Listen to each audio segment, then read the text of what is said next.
Dad, Mom, this is Emma, the woman I want to marry. It's a pleasure to meet you.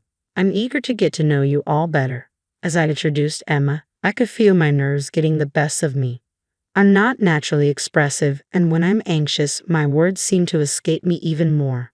My mother-in-law greeted Emma with a warm smile. "What a shy young lady," she commented. Her words offered a small comfort, though I was unaware of the hidden complexities within their family. My name is Emma, and this summer marks the first one Tom and I will share as a married couple. With our busy work schedules, our main breaks come during Thanksgiving and New Year's. Since Thanksgiving arrived just 3 months after our wedding, we decided to visit both our families who live out of state. Despite our best efforts, we didn't get much of a chance to relax during the holiday. We had planned to enjoy a relaxing New Year's, just the two of us. So, I was taken aback when Tom handed me a brochure for a hot spring resort a month ago. "Let's go here for New Year's," he said, as if it would be a special getaway for us alone. I was thrilled. Hot springs sounded perfect, and it had been a long time since we had a private trip together. "Did you make the reservation?" I asked eagerly. But my excitement quickly faded. "This place is run by a relative," Tom explained. "My parents are going, and they've already booked the reservation for us. They thought it would be nice if we joined them." "What do you mean? So it's going to be a trip with my parents and us? Just the four of us?" I asked, trying to process the change in plans. "We're picking you up in the morning, so please be ready," Tom replied. The idea of spending the trip with my in-laws was a bit overwhelming, but as a newlywed, I didn't feel it was my place to voice any complaints, so I reluctantly accepted the situation. Then, just a week before the trip, as I was packing, Tom came home from work. "You're right on time," he said. "We're actually leaving tomorrow, so hurry up and finish packing." "Wait, isn't the trip next week?" I wondered. Maybe Tom had mixed up the dates, but that wasn't the case. "My brother and his wife are arriving at our parents' place tomorrow," Tom explained. "Since it's the holidays and we haven't seen my brother in a while, we decided to join them." "What?" I was stunned by the sudden change of plans. I wanted to refuse staying at my in-laws' home, but my inability to say no left me with no choice but to go along with Tom. To be honest, my relationship with my in-laws had always been strained. During our engagement visit, my mother-in-law's comment about me being a reserved young lady masked a more negative sentiment. She had described me as gloomy to Tom in the kitchen, unaware that I could hear. When we visited for New Year's greetings, my father-in-law, Bill, was equally harsh. "As a daughter-in-law, you should come earlier and help out around the house," he scolded. I could only apologize, and since then, the constant pressure from my in-laws to have children had taken a significant toll on me. The thought of traveling with them was daunting, but staying at their house felt unbearable. Still, there was no turning back, and before I knew it, we had arrived at Tom's parents' house. As we opened the front door, my mother-in-law hurried over. "You're late, Emma. Come help out in the kitchen," she said, ushering me inside. The kitchen was overflowing with ingredients. "Please handle the dinner preparations," she instructed, then went off to the living room. Standing there in a daze, I heard the sound of a car pulling up outside. It appeared my brother-in-law and his wife had arrived. Meanwhile, my father-in-law hurried out of the living room to assist with their luggage. I couldn't help but wonder why he hadn't offered to help me. Just then, my brother-in-law's wife, Emily, walked in. Emily, who is about 5 years younger than me, has a completely different personality. It's clear that my father-in-law is particularly fond of her. My mother-in-law also fawned over Emily. "It's like a dream come true to have a grandchild on the way," she said. I knew Emily was pregnant, which explained the extra attention, but the stark contrast in how we were treated left me feeling resentful. Even Tom was lavishing attention on Emily. "Emma, could you get Emily a drink, please?" "Emma, how's dinner coming along? Could you at least prepare some appetizers first?" It was one thing for my mother-in-law to delegate tasks to me, but seeing Tom join in felt especially disheartening. The following days fell into a relentless routine, leaving me in tears alone in my bed. On the morning we were set to leave for our trip, I was asked to deliver something to a neighbor's house. Despite the rush, it was only a short walk away, so I complied. I returned about 15 minutes later, but something felt off. The front door was locked, and the car was gone. I realized I had been deceived. Just then, my husband called. Emily said she's feeling well, so we decided to bring her along. "Emma, please stay behind this time." I had been told that Emily and her husband wouldn't be going on the trip due to her pregnancy, so I was surprised to learn they decided to take her after all. I couldn't tell if this was a last-minute change or if it had been planned from the start. It felt as though they were trying to push me out. In that moment, something inside me snapped, and I found myself smiling more than I ever thought I could. Is that so? Have a safe trip, I said, my tone surprisingly cheerful. Tom sounded taken aback on the phone, probably expecting me to cry or beg him to stay. We'll cover the lodging costs, so I'll use the usual credit card, he added. I kept my smile in place as I replied, bonded. Okay, got it. What's next? Since I had my valuables with me when I left, I could manage to get back on my own, but the thought of just returning was frustrating.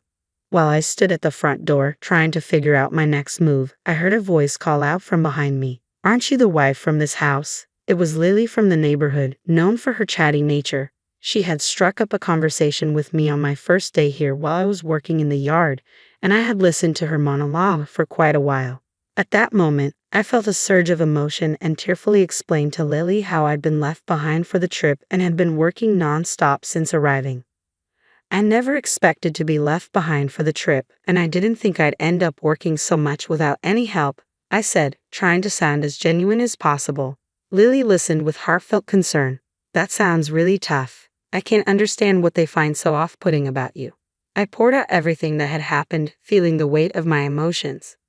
I don't even have a car to get back home, I added, tears welling up in my eyes. Lily, seeing my distress, offered to let me stay with her if I needed a place. I hesitated for a moment but ultimately decided to accept her kind offer and went inside her house. Lily's husband and son greeted me with surprise as I arrived. Lily quickly filled them in on the situation. That's awful. Please make yourself at home and relax here, they offered warmly. Once I settled into the guest room, immediately dialed a number I had in mind, the credit card company. Although Tom had never had a credit card before our marriage, he began using my family card after we got married. I suspected he would use it to cover the trip expenses. Tom is all about appearances. I canceled the card and turned off my cell phone while I stayed at Lily's.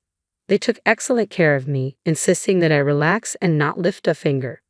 I knew I would need to find a way to thank them properly in the future. Lily loves chatting with everyone in the neighborhood and often engages in lengthy conversations with anyone who visits her front door. My situation seemed to spread quickly around the area. I couldn't help but wonder why Tom found such a genuinely kind person like Lily to be so unappealing. During dinner that evening, Lily let out a sigh and began sharing details about Tom's past. You know, he's always had a bit of a wandering eye and has been involved in some questionable behavior. That's when I learned a startling truth about Tom's previous engagement. According to Lily, Tom had been on the verge of marrying someone else, but she had mysteriously vanished. Hearing about his poor history with women for the first time gave me an unsettling feeling. I resolved to gather as much information as I could while I was staying there. Although I initially considered waiting for Tom and his family to return, I couldn't tolerate the situation any longer and decided to take the bus back the next day. By then, I had become the neighborhood's sympathetic figure, thanks to my convincing story and Lily's local connections. After expressing my gratitude to Lily and her family, I set out to find a detective to investigate Tom. When I turned my cell phone back on at home, I found several voicemail messages. None of them were particularly concerning, but one stood out. The card isn't working. What's going on? Make sure the house is clean. We're coming back tomorrow, so have dinner and baths ready for everyone. There wasn't a hint of apology in any of the messages. The lack of remorse and the abusive tone only made me smile, as it solidified my decision to end things with him. Even the voicemails seemed to serve as evidence for a potential divorce case. The next day, when Tom returned home, his first words were an insult. What the hell have you been telling the neighbors about us?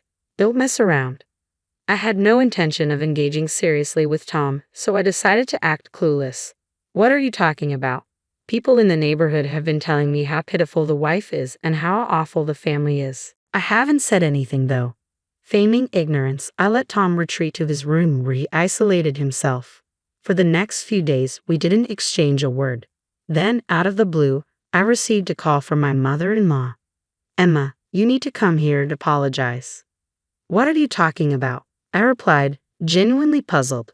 The whole neighborhood is talking about how we're mistreating you. For the first time during our conversation, I couldn't help but smile. Isn't that the truth? What did you say? I'm just speaking the truth. My mother-in-law paused, clearly taken aback. I seized the moment to add, by the way, is Bill working late again today? He said he was. Why do you ask? I just hope it's really overtime. It would be quite a mess if both father and son had wandering hearts. What are you implying? That's all I have to say. Goodbye. I had heard from Lily that my father-in-law was having an affair. She'd seen him arm in arm with an unknown woman disappearing into the crowded streets in broad daylight while she was out shopping. It turned out other neighbors had observed similar scenes. As for Tom, he was also cheating. I collected evidence of his infidelity and consulted a lawyer. Once the divorce proceedings were underway, and I was preparing to leave the house, Tom called me after returning from work. Hey, my stuff is gone. What's going on? You'll receive a certified letter soon. Check it then.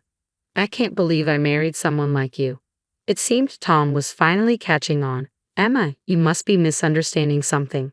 I only love you, Tom said, his panic palpable. It was no wonder he was anxious. Losing my income would make his life much harder, especially since he had claimed to be sending $400 a month to his parents, which turned out to be a lie. It was actually child support payments. It was time to confront him.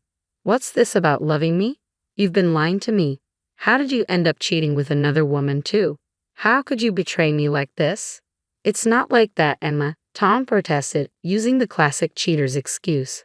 How pathetic, and to think he went on a trip under the pretense of meeting his child, leaving me behind at my parents' house while secretly arranging to meet his child and the child's mother. That was the real purpose of Tom's trip. Discovering this truth was shocking but only reinforced my decision to divorce. Initially, I was drawn to Tom's outgoing personality, which seemed to balance my introverted nature. I convinced myself I could overlook a few affairs out of fear of being alone after the divorce, but this was a step too far. I finally faced the reality of his disrespect. Of course I'm divorcing you. From now on, you'll have to manage on your own income to pay child support for your secret child. It turned out Tom's affair partner was a waitress at a cafe we often visited. The thought of them laughing together while I was there too makes my blood boil. I demanded reimbursement for the numerous charges he had racked up on my credit card during the affair. Tom had squandered a significant amount of money on his infidelity using my card. News of the affair spread at his workplace, leading to his resignation due to the disapproving stares from colleagues. He ended up moving back in with his parents and took on a part-time job. The affair also caused a rift within my in-law's family, souring relations and leading to my brother-in-law and his wife severing ties with us. Although I had never gotten along well with them, Emily reached out with an apology after the divorce. It turned out we had simply been incompatible, and she was actually quite normal. She had been reluctantly dragged along on that trip as well. I was relieved to hear that her baby was born healthy. Tom's parents ended up selling their home and moving into an apartment. With the proceeds, Tom paid off my credit card in full. My mother-in-law, who had never worked before, took on a part-time job but struggled due to her personality. My father-in-law became even more elusive with his whereabouts unknown. Tom faced difficulties finding stable employment. The rural network proved surprisingly extensive, and all this information came from the people living near Tom's parents' new home. I learned about it when I visited Lily to thank her once more after my life had settled down following the divorce. During the visit, I discovered that Tom's family had moved. Lily also mentioned something unexpected. My son would like to have a proper conversation with you. Emma, would you be interested in contacting him? Her son seemed like a calm and kind person. Though I was initially hesitant, I decided to take a chance, thinking it might be fate. After reaching out, we connected well and started a long-distance relationship, which blossomed into marriage 2 years later. I've grown to love him deeply and trust him completely. Lily has become my mother-in-law, and 2 years later, we welcomed a daughter. Our family of 3 is happy, and my new in-laws are affectionate toward our daughter and treat me with kindness. It's been a surprising turn of events, but perhaps it was meant to be. The challenges I face have made me stronger, and I'm grateful for this unexpected but wonderful outcome.